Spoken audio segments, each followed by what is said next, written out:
விஜய் என்ன ஓட்டு வாங்குவார்? இப்ப அதுதான் கேள்வி. ஏன்னா கூட்டணியே கிடையாது, இப்போ தனித்து தான் நிக்கணும். இன்னைக்கும் அவர் கான்பிடென்டா பேசுறாரு. தஞ்சாவூர்ல பேசிய பேச்சு என்பது நம்பிக்கையோடு கூடிய பேச்சு.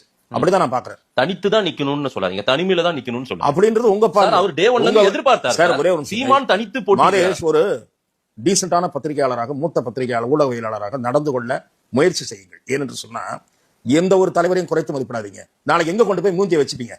நீங்க போற கட்சி சீமான விடவோ இல்ல இன்னொரு கட்சியோடவோ ஓட்டு கூட வாங்கிட்டா பொது இடங்கள்ல நீங்க நான் தவறு செய்தேன்னு மன்னிப்பு வைப்பீங்களா? மன்னிப்புனா தவறாக கணிச்சேன், என்னை நான் திருத்திக் கொள்கிறேன்னு சொல்வீங்களா? கேள்வி பேசாதீங்க. அதை தவிருங்க.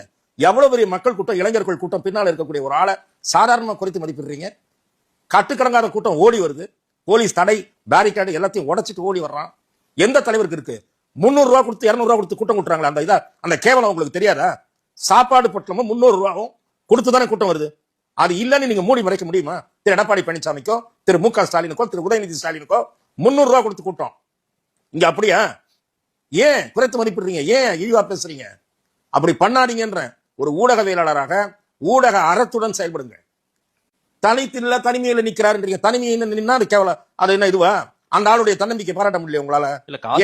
எல்லாரும் இருட்டாக போகுதுன்னு அழுகிறாங்கப்பு. நான் சூரியனே மறைய போகுதுன்னு அழுகிறாப்பு.